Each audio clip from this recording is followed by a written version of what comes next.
wanted to chat a little bit about, I think most of you ladies on this call are really good about making the time to work out, not making excuses if you don't have time. But there are occasionally, I think, where we get busy and we say, well, I don't have time. I don't have time to get in a walk. I don't have time to get in my Tory exercises or my strength training, XYZ, whatever you want to put in there. I found myself doing that this year of just saying, I don't have time.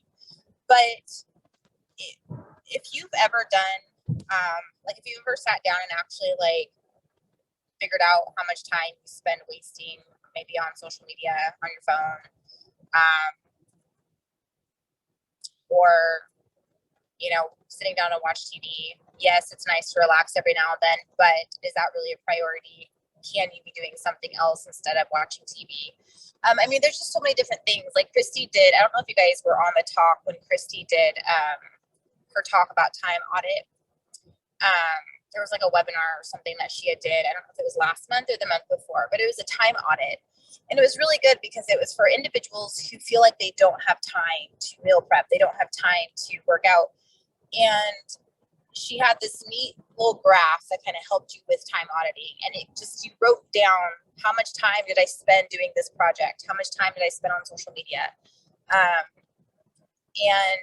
you started to try to cut out things that were unnecessary. Like, do you really need to spend so much time on XYZ? And if the answer was no, then maybe you can fit your workout, your meal prep, whatever in that space. So I think it's just sometimes we have to be careful when we say, I don't have time, because sometimes I think we use it too easily as an excuse. Yes, we are busy. Yes, we have busy lives. But sometimes it's just kind of a quick excuse that we can use and just say, oh, I don't have time. I'll get to it tomorrow. And so we just have to be careful about that. And we have to be mindful about that. And if you find yourself saying, I don't have time, it's helpful to kind of sit back and say, okay, is it that I really don't truly have time? Or I do have time, but I don't want to take the time to actually put in the work. Right? You have to just kind of ask yourself the hard question of, am I just not willing to do that? Another way that some people look at it is ask yourself, is it just not a priority for me right now? Because that's a harder question to answer. Because if you ask yourself, well, I don't have time, or is it just not a priority for me? When you put it that way, it just kind of gives you a kick in the pants of like, okay, well, I should make it a priority. So I'm curious, do you guys find yourself using the time excuse a lot? I have sort of lately tell myself I don't have time, not for workouts, but for other things that I want to get done. But I'll say, oh, I just don't have time. My phone reminds me, you've spent 6 hours on your phone. Like all this, like where I've spent my time. And so I'm like, okay, so I did have time this week to get what I wanted done. I was just making excuses because I really didn't want to make the time and it wasn't a priority for me. So I'm curious, do you guys find yourself using the time excuse often? Or do you just truly not have time? I do it a lot because, and my excuse is I'm older, so I can't do as much as what I used to. I mean, back in the day, you clean your whole house in one day, boom. That doesn't happen now. So, and I realized when I was doing a project, it was harder when I was down in Florida. It was harder to like do the Tory exercises. I would get the walks in, but getting the Tory exercises was almost mind-boggling. It was like too much on my plate. So, heading back to Illinois right now as we speak. So I'll be getting back to Tory exercises.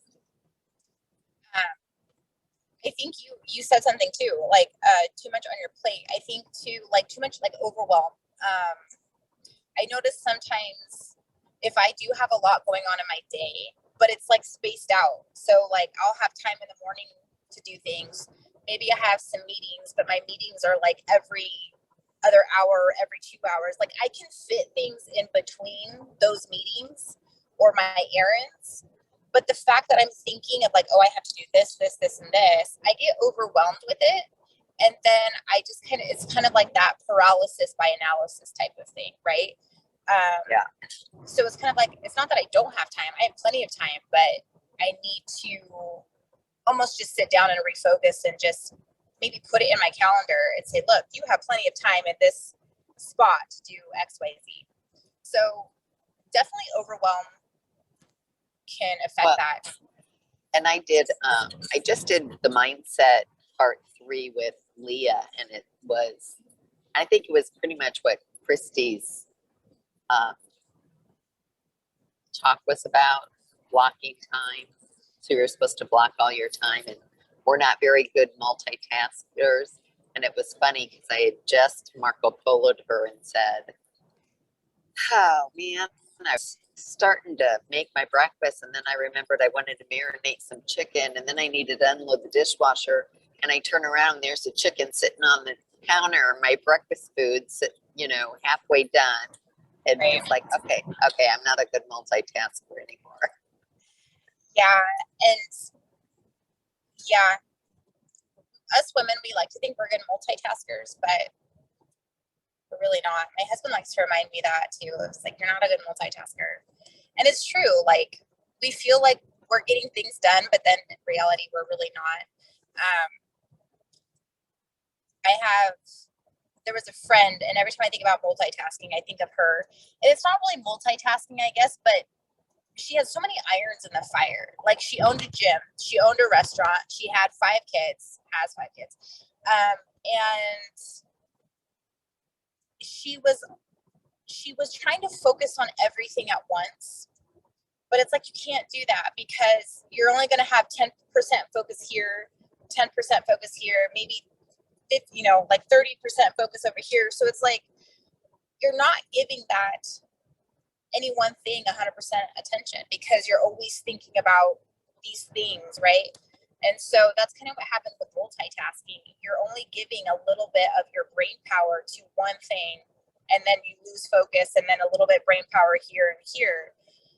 And then we revert back. Oh, hold on. My gosh. Hold on a second. I have gotten so many like spam calls today, you guys. I've gotten 8. I'm up to 8 spam calls today. I don't know why. It's driving me nuts. So yeah. So I think when we try to multitask, it overwhelms us. It drains us mentally. So then by the end of the day, we don't want to meal prep. We don't want to think of what is that called? Decision fatigue. Christy calls it decision fatigue because we're thinking all day and we don't want to think anymore. That's why, for me, making a menu is really important because if I don't, it's like, oh, I didn't set anything up for supper. And in Florida, that's easy. We could walk somewhere and eat. That's easy. But in Illinois, we live out in the country, so it's not as easy. Right. Do you ever find that do you transition well when you get back home to Illinois? It takes about 2 weeks to get into a routine. So that's not too bad though. Yeah. It's not terrible. And at least like your time frame of 2 weeks. In 2 weeks, I will be back into my routine again. Right. Yeah. Yeah. So, yeah. I'll set stuff up, but our basement's being refinished, and it still is not done. So I'll set stuff up at my husband's. He bought an old high school, and there's plenty of school rooms that I can set up my workout room in. So that's what I'm going to do. That's good. It'll be good to have that back, I'm sure. Yes. What about any of you other ladies? Do you feel like that you make excuses about time when it comes to workouts? Or are you pretty good at getting yours in? I have been, sorry, I'm been shopping, so I got on here late. I got new shoes because I've been walking like 30, 35 miles a week. Nice. And my shoes are really bad. But I make excuses sometimes. Yeah, I think we do. I don't want to say that it's common, but I think we just find ourselves at times that we do. So Julie, for you, is it time, like time excuses? It's more of I'm tired and I don't want to do it. Okay. But I have to say something. I have had the most energy that I've had in freaking years the last few days. I don't know what's going on, but it's like something in my body finally clicked. So I'm so happy to finally have some energy. That's good. That's exciting. Yes. So it makes me want to do things like go shopping for new shoes. Yeah. Yeah.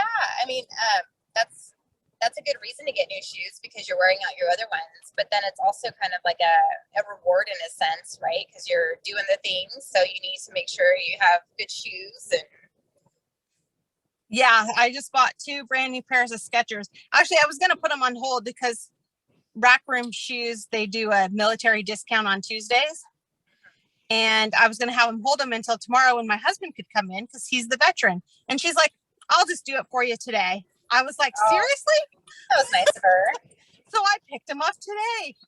But what I was really doing was coming to Target to get thank you cards. So I went to Target and picked up tea and took it to my daughter who works at Ross. And then I went to Marshall's and bought 2 outfits for the baby.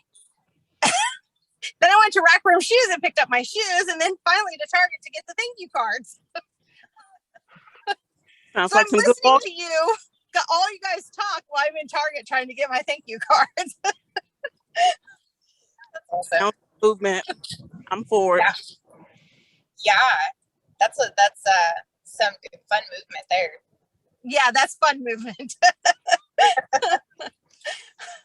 Yeah, that sounds like me and my daughter. My husband had a dentist appointment, so I had an hour to do some shopping, and I'm like, this is where I'm going to get in my last like 2,000 steps. Is Sam's Club, Target. I think we had to go to the shoe store, went in a different store. So yeah, I think I hit my steps. It's fun movement at that point. Yeah, I just can't believe I'm walking 30, 35. I walked 35 miles last week total. Yeah, that's awesome. So I'm just, my goal is 7,500 steps or more. So, I mean, that averages to about 30 miles a week, 29, 30 miles a week, depending on if I go over or not. But, yeah, I've just been, I don't know. And God has blessed us because it's been rainy here. And every single afternoon, the rain has stopped. We've gone for a walk with the baby. And we've come home and it started raining again. Every afternoon for 3 days now. Wow. So that's awesome. Julie, are you in Maryland? No, I'm in Oregon. Oh, wow. Sounds like Maryland weather.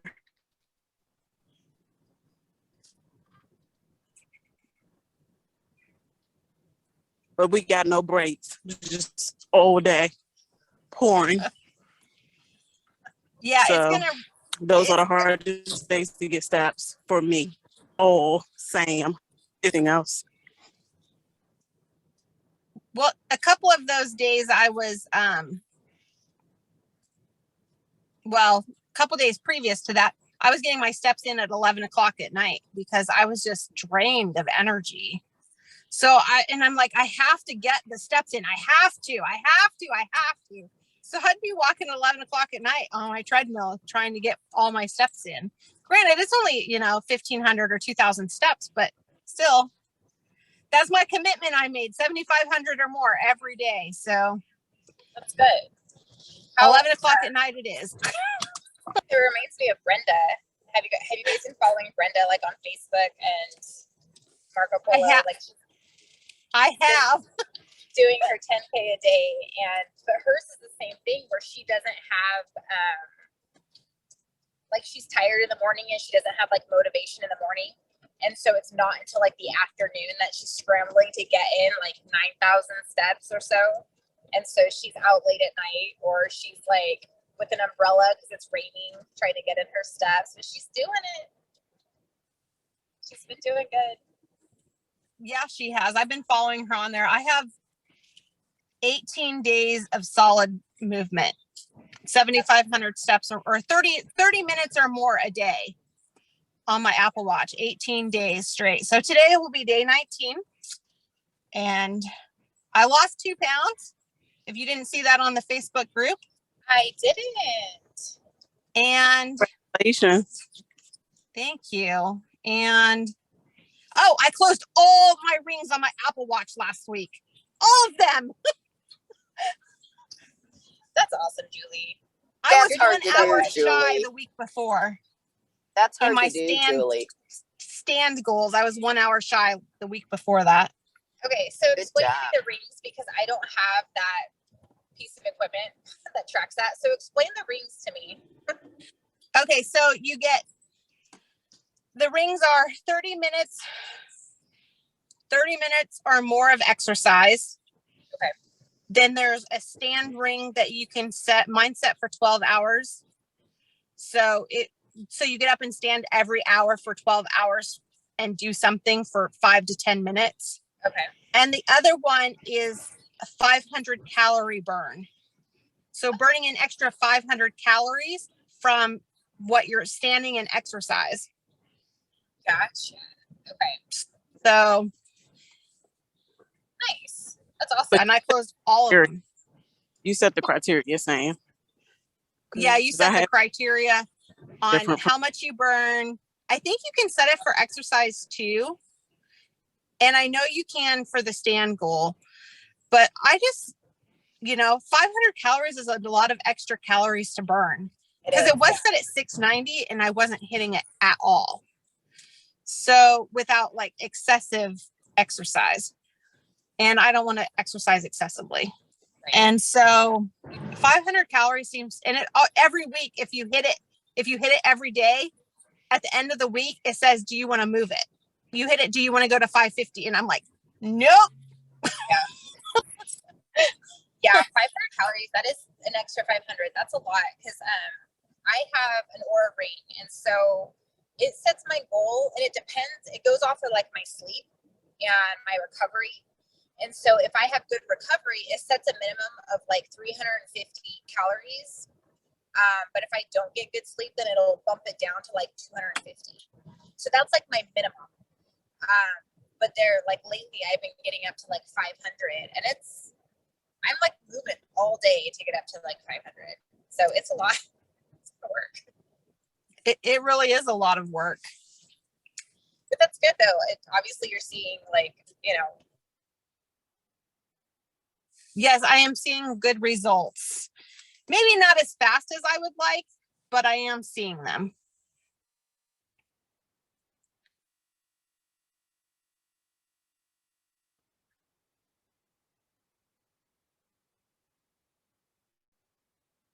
You're frozen, Sam. To me, anyway. She's frozen to me too, but she's smiling. She is smiling.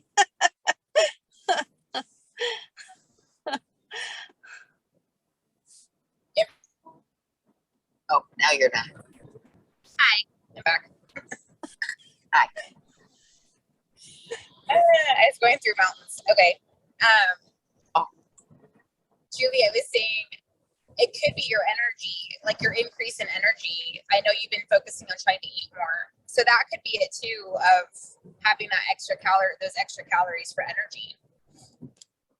Yes. And I actually just based on, we'll talk about this when we do our call, but I actually just bumped it up again tonight from 1750 to 1982 or something like that. because I'm burning so many calories that I might be too far in a deficit.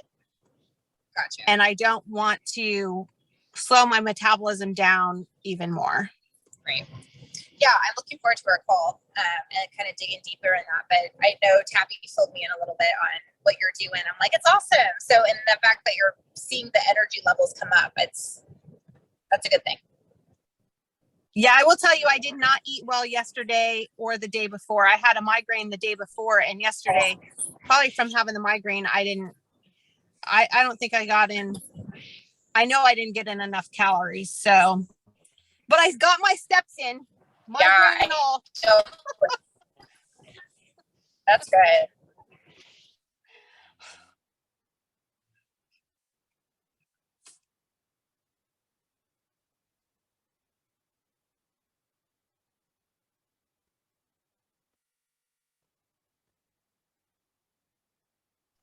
Is Sam gone again? Yeah, she's trying to talk, but still frozen a little. I know. I'm frozen. I was kind of waiting to see if it would come back because you guys freeze, but when then I.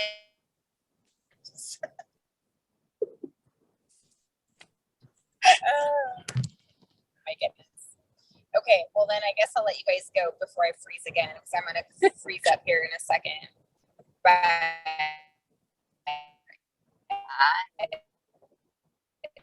Thank you, ladies, so much for hopping on. It was good chatting with you. Hi, bye, Natika.